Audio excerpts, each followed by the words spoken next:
Ang susunod na programa ay rated PG. Ito ay nangangailangan ng patnubay at gabay ng magulang para sa mga batang manunood.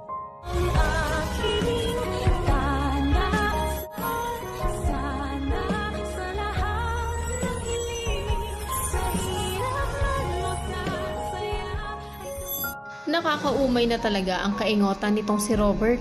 Pagkat alam niya na nga na hindi mapagkakatiwalaan ang mga katransaksyon niya, ay ibinigay niya na agad ang limpak-limpak na perang daladala niya nang hindi pa man lang nakikita ng personal itong si Lolo Pepe. Naniwala nga kasi na nasa malaking basurahan daw sa labas ng palengke ang tatay niya. At ang mas nakakaurat pa ay nang pupuntahan niya na rin ito ay imbes na magmadali ay para ba namang naglalakad sa buwan ng loko-loko habang kausap pa si Giselle. Kaya naman itong ang kapatid niya ay halos magwala na sa kotse sa labis na kaingotan nitong si Robert. Samantala ito namang feeling legit na tanyag na si Zoe ay tumawag din kay Moira upang magtanong kung ano na daw ang balita sa transaksyon nila. Sagot naman ng lukalukang si Moira na okay na daw dahil nakaibalahan na ang pera kaya naman magkikita na daw sila.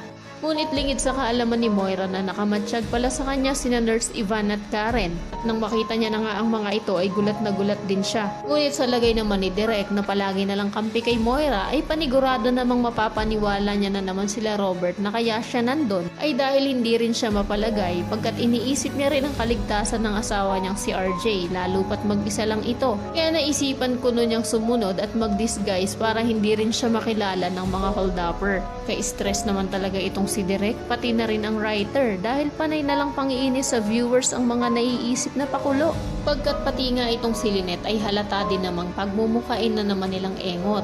Pagkat nang makita siya ni na Doc Menor at Doc Enriquez na kausap ang hindi kilalang lalaki, ay halos hindi niya napansinin ang dalawang doktor. Pinagpipilitan nga kasi niyang ibigay sa holdupper ang pera na nasa bag niya sa pag-aalalang kapag hindi nito tinanggap ang perang binibigay niya ay baka si Annalyn naman ang susunod na target ng mga kumag. At kahit na may nakita na siyang mga kakilala ay paniguradong hindi niya pa rin aaminin ang tungkol dito kahit naman matutulungan siya nito.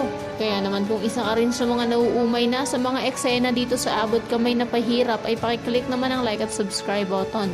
Maaari ka ring mag-iwan ng komento sa ibaba para sa iyong mga saloobin at suwestyon. Maraming salamat sa iyong panonood.